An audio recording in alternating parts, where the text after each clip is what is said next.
Okay. Not you, Martin. Okay, let's have a roll call. Mr. Corrigan? Here. Mr. Nick? Here. Mr. Palmer? Here. Mr. Schwartz? Here. Ms. Galloway? Ms. Sims? Here. All here.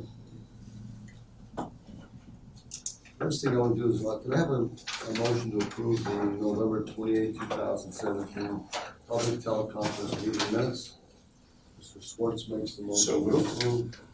Second by Ms. As you know, Mr. Chairman, I will need to abstain from this vote. Okay. Mr. Nick, seconds. All those in favor, say aye. Aye. Nay. Ayes have it. I have to read an announcement. Pursuant to the requirements of the Sunshine Act, the holding of an executive session must be announced at the public meeting prior to said executive session or at the next public meeting thereafter. An executive meeting was held on January 31st, 2018 at 4 p.m. to review matters that are by statute confidential, including completed investigations for the purpose of issuing final adjudications, applications for 90 days, extensions of investigations filed by the investigative division, and administrative matters. Okay, with that, the first thing on the agenda is the Wertz matter, and Mr. Wertz, are you? Oh wait, we did that. Okay. Mr. Corrigan? Thank you, Mr. Chairman. The facts pertaining to this appeal are as follows. Michael Wertz has appealed the advice of counsel 17-537, which was issued to him on June 13, 2017. At our last meeting, we did consider this appeal. However, we tabled the matter, waiting to get more information before we took final action. Advice of counsel 17-537 determined that as an applications developer 1 with PennDOT, under job code number 01521, Mr. Wertz would be considered a public employee subject to the Ethics Act and the regulations of the Commission, and that he would be required to file statements of financial interests under the Ethics Act. The advice applied to this Commission's judicially approved objective test for determining status as a public employee subject to the Ethics Act, which is based upon what an individual has the authority to do in a given position per the objective sources, such as the job description, job classification specifications, and organizational chart, rather than the variable functions that the individual may actually perform in that position. In his appeal, Mr. Wertz argues that the advice was incorrect in several places based upon what he actually does in his position at PennDOT. Mr. Chair, I would suggest that this would be an appropriate time for any interested parties to speak on this matter, and I do believe Mr. Wertz is present.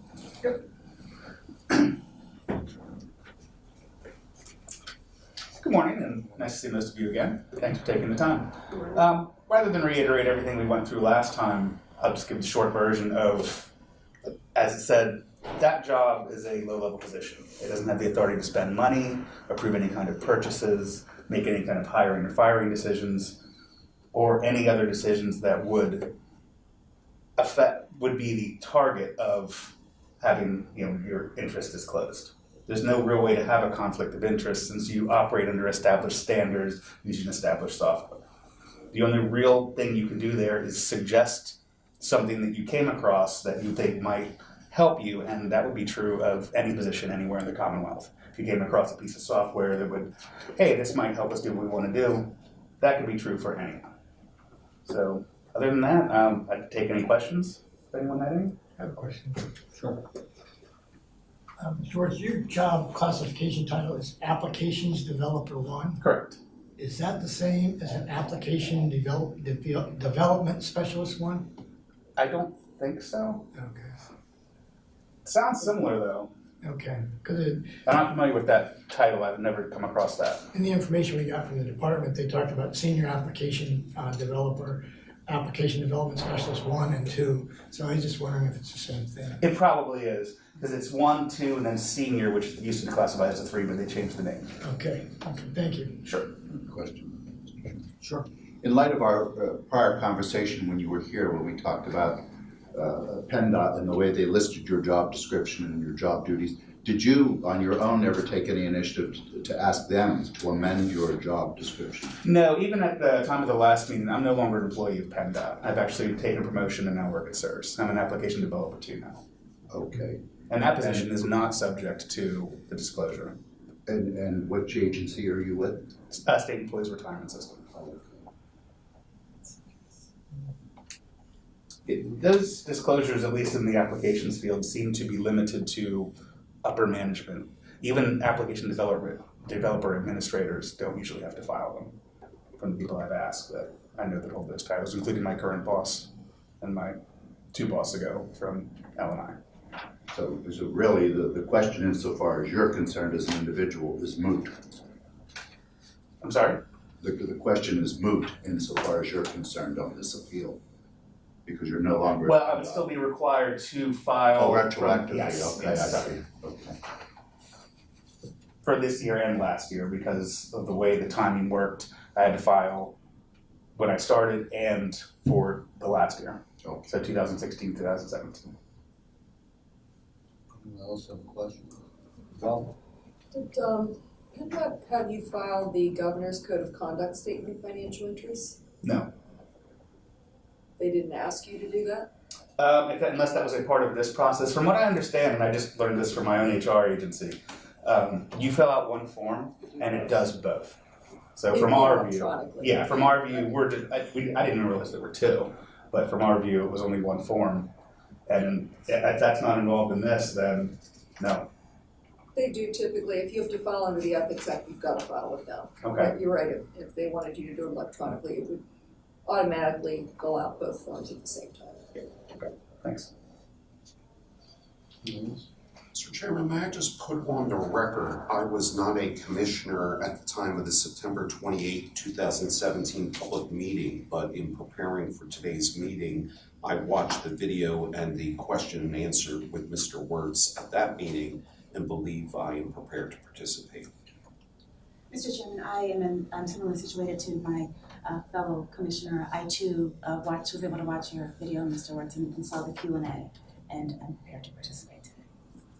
Mr. Chairman, if I may echo the sentiments of my 2 other commissioners, the same is true for me. I was not here obviously to have met you before, so good morning, nice to meet you today. But I have read the materials and reviewed the video from your last presentation to the commission, and I'm prepared to participate in the decision and conversation as well. Great, thank you for being here. Anything else? No, that's everything. If there's no more questions, thanks for your time, everyone. Okay, thank you. Continuing, Mr. Chairman, unfortunately for Mr. Wertz, I do agree that the job description that PennDOT has put forth seems to make Mr. Wertz a public employee who is required to file a statement of financial interest, even though he may not perform the duties that would require him to file. But I wanted to put on the record that as I look at the information that was supplied to us since the last meeting, it is a bit puzzling that there are 352 folks in various agencies around the state with the titles of applications development 1, 2, or senior. And of all of these, only 8 with the title of the advanced title of senior developer are required to file a statement of financial interest. And I want to make sure that we're not making these decisions, or we're not going to start making these decisions on an ad hoc basis for each individual employee of the Commonwealth that happens to come around for a determination. And even each agency, are we going to be getting into that thing? Like PennDOT may have one transfer of education, another one, welfare, another one? Or is it, if we make a determination, it would cover everyone in the Commonwealth that has these various titles? If you affirm the advice, then anyone under job code 01521 would have to file, because the specific reasons the advice found Mr. Wertz to be covered were all drawn from the job classification specifications, which are generic and apply to everyone holding that position. So yes, it would go to these other agencies as well. Now, there are several things that you can consider in that respect, and one is to direct me to forward copies of your decision to the Office of Administration and certainly PennDOT, and they can distribute it further to these other agencies so they know whether you want to direct them or suggest to them that they also look at some of these higher level positions, because it does seem odd, that It would seem that the higher level positions would encompass the duties that the application developer one is doing. and more, you would think. Yet more. But we don't have those documents, but it would seem logical. So although we don't have that specific case in front of us, the two or the senior, we could recommend that they Look at that. review that and take a look at that rather than waiting for another case to come in front of us. Okay, and would it be in order to make this motion and make this prospective rather than retroactive and make people? You actually have done that in the past a few times, especially where it seems unfair or imprudent to try to sweep in a lot of people who didn't know that they had to file. And since we can go back 5 years, I mean, it could be a nightmare for them. If you want to do something like that, we could certainly put the language in your decision that the commission's enforcement of the filing requirement would be prospective only, beginning with the forms due May 1 of 2018. You can't control what the governor may say with his own form. That's beyond you, but you can certainly control the enforcement of it here. Okay, that sounds good to me. And so, Mr. Chairman, I've reviewed the facts and the relevance. I don't know, maybe someone else has something to say. Does anyone else want to add? Just a quick comment if I could. I spoke with Mark earlier. I too am not very happy with the way that this was applied in this situation. In fact, the information we got was incorrect because the department said that there were no application development specialist ones required to file, 0. And in fact, you were required to file. So the material is inconsistent. And I think that's very unfair in the Ethics Act to have such inconsistency. So I sympathize with you, and I wish we had a little more latitude, but we're constrained to the information provided to us in the job description, but it does seem unfair to me. Okay, I've reviewed the relevant facts and the statutory provisions, Mr. Chairman, and the arguments Mr. Wertz has raised erroneously focus on what he claims he actually does in his position, rather than on the objective test of what he has the authority to do per the documents given to us defining his position and classification. Coverage under the Ethics Act is to be construed broadly, and exclusions under the Act are to be construed narrowly. It is my view that advice of counsel 17-537 was correct and should be affirmed. And based on this analysis and comments, I would like to make the following motion.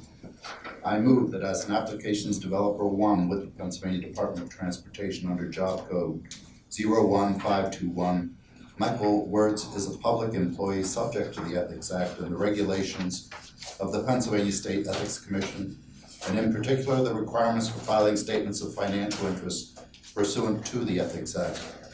Accordingly, Mr. Wertz should file a statement of financial interest for each year. Well, I'm going to suspend that because I'm going to say that I'd like to make this motion prospectively, starting with May 2018, that anyone with the applications 1 developer job description would be required to file statements of financial interest with their various agencies,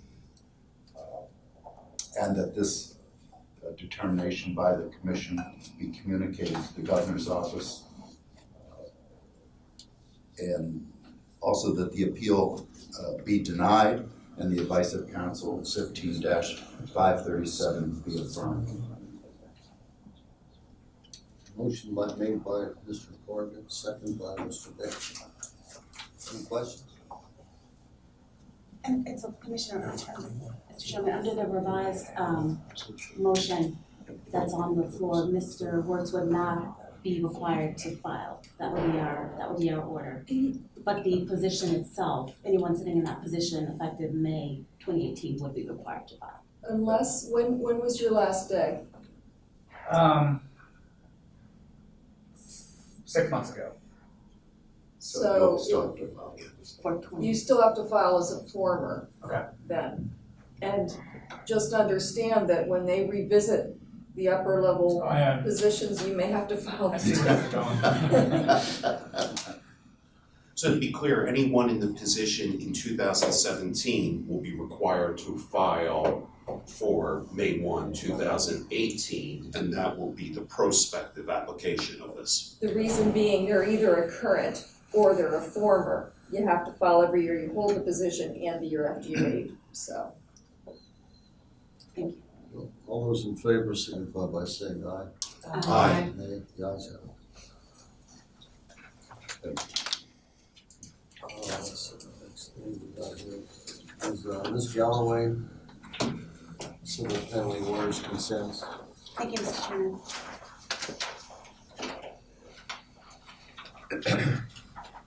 There are 6 penalty cases which have resulted in proposed consent agreements that are now before the Commission for decision.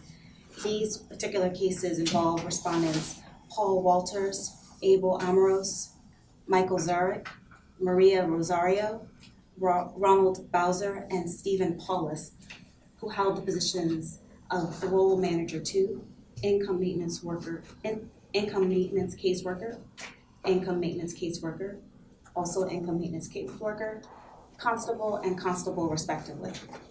Each of these respondents failed to timely file statements of financial interest for calendar year 2015. Respondents Bowser and Paulus failed to timely file statements of financial interest for calendar year 2016. Each respondent has submitted individual consent agreements proposing that the Commission find that he or she did in fact fail to timely file a statement of financial interest for the year stated and impose a civil penalty. In the case of respondent Rosario, the parties' consent agreement provides that she would make payments and the recommended civil penalty in installments. It's come to my attention in reviewing the file I'm preparing for today that respondent Rosario has agreed to file a statement of financial interest for the year stated, and that respondents Walters, Bowser, Paulus, Amoros, and Zarwick have already filed their delinquent statements of financial interest, and all except for respondent Rosario have paid the proposed civil penalties. Based upon my review of the facts, and as it concerns each of the respondents, it's my opinion that each of the consent agreements are a reasonable and enforceable disposition of each of their cases, and also a proper disposition. It is my opinion that the Commission should impose the civil penalties agreed to by the parties per their respective consent agreements. It is further my opinion that the Commission should order respondent Rosario to file her delinquent statement of financial interest to the extent she has not done so by today. There's nothing in the record that will constitute a defense or excuse for noncompliance in her situation. And so based on my review of the record and the facts before this Commission, I'd like to make the following motion. I move that this Commission approve the consent agreements submitted by each of the respondents and the investigative division, imposing civil penalties for failure to timely file statements of financial interest as follows. Paul Walters, $200 for calendar year 2015. Abel Amoros, $250 for calendar year 2015. Michael Zarek, $200 for calendar year 2015. Maria Rosario, $250 for calendar year 2015. Ronald Bowser, $200 for calendar year 2016. And Stephen Paulus, $250 for calendar year 2016. Mr. Chairman, I further move that respondent Rosario shall be ordered to pay the recommended civil penalty in installments as agreed to by the parties per the consent agreement she entered into. I also move that to the extent Well, I retract that addition, because in fact they have paid. It was brought to my attention that all of the other respondents, Bowser, Paulus, Walters, Amos, and Zurich, have all paid the civil penalties. Okay, Second. second by Mr. Corrigan. Any questions? All those in favor, signify by saying aye. Aye. Nay, the ayes have it. Next up is Mr. Schwartz doing the civil penalty orders defaults. Schwartz. Yes, Mr. Chairman. I am going to present 7 civil penalty default cases that are now before the commission. The respondents in this case hold the positions of vocational rehabilitation counselor, income maintenance caseworker, a constable, auditor 2, and 3 other income maintenance caseworkers with the Department of Human Services. In each of those 7 cases, the respondent failed to file a statement of financial interest for the calendar year that I will detail in my motion. These respondents did not take action or respond to the civil penalty proceedings. And following the review, it's my opinion that each of these respondents, as to each of them, the commission shall levy a maximum civil penalty of $250 for the delinquent statements of financial interest. It's my opinion that the commission should also order these respondents to file their delinquent statements of financial interest. There is nothing in the record that would constitute a defense or an excuse for non-compliance. Therefore, I would like to make the following motion. I move that this commission levy maximum civil penalties against the respondents in these 7 civil penalty default cases as follows. For the first 5 cases, I move that the commission levy a maximum civil penalty in the total amount of $250 against each respondent for failing to file statements of financial interest for calendar year 2015. And this is as to Scardy Mackius, Christine Mountcastle, Lynn Bach, Marissa Morgan, and Gail Solomon. For the remaining 2 cases, I move that the commission levy a maximum civil penalty in the total amount of $250 against each respondent for failing to file a statement of financial interest for the calendar year 2016. And that's as to Kevin Nelson and Patrick Holleran. Further, these respondents should be ordered to file their statements of financial interest for the years just stated within 30 days of issuance of the commission's orders. Moved by Mr. Schwartz, second, Ms. Sims. Any questions? One comment. I noticed that the drafts are here, there's maybe a little picky. We will have those redrafted to add Commissioner Sims' name. Oh, absolutely. Yeah. All those in favor signify by saying aye. Aye. Nay. The ayes have it. The next matter is the lobbying matter, and this is by Mr. Nick. Thank you, Mr. Chairman. There are 4 administrative penalty cases with proposed consent agreements for our consideration. Respondent, Audible Industries, Inc. failed to timely file a quarterly expense report for the first quarter of 2016 in its capacity as a principal.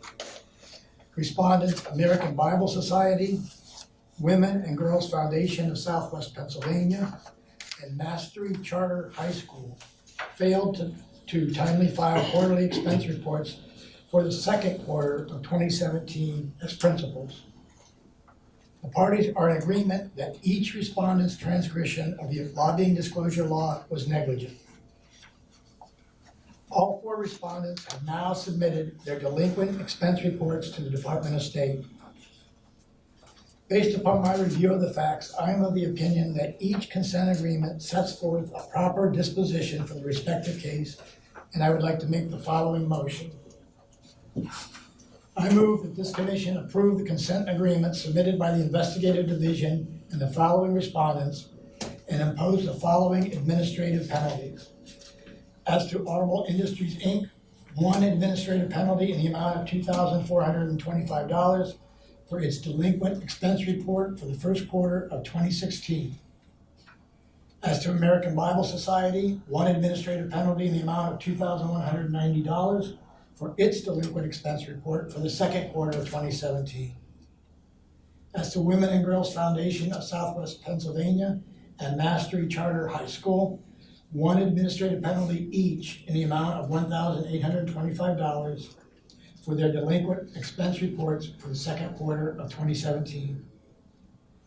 I further move that Arbo Industries, Inc., American Bible Society, and Master Charter High School each be directed to pay the agreed-upon additional $250 payment to be made to the Commission, representing a portion of the costs incurred by the Commission in the investigation and enforcement of their respective matters. I further move that Women and Girls Foundation of Southwest Pennsylvania be directed to pay the agreed-upon additional $175 payment to be made to the Commission, representing a portion of the costs incurred by the Commission in the investigation and enforcement of this matter.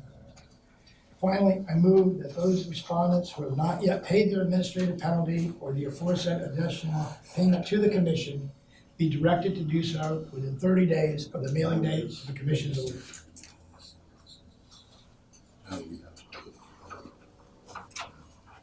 Second, Second. Mr. Schwartz.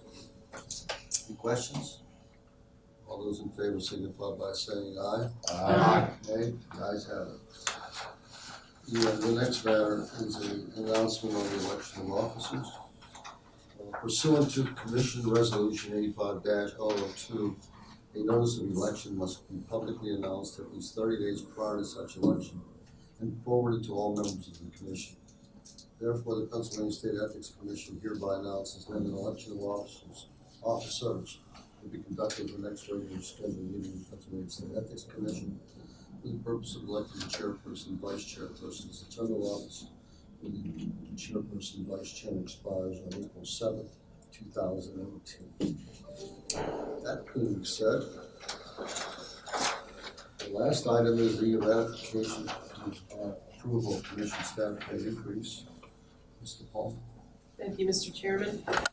Pursuant to the Sunshine Act, official action as to personnel-related matters shall be taken at an open meeting. Accordingly, I move that this commission approve and/or ratify the following action taken at the January 31, 2018 executive meeting regarding commission staff. A general pay increase for all commission staff, including the executive director, chief counsel, and deputy executive director, as authorized by the Office of the Governor for all Commonwealth employees covered by the standard pay scale as follows. Retroactive to January 1, 2018, a 2.25% general pay increase.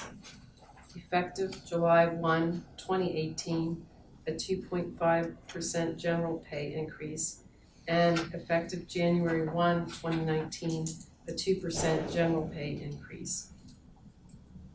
Motion made by Mr. Palmer, second by Mark Corrigan. Any questions? All those in favor signify by saying aye. Aye. Nay, the ayes have it. Match that up.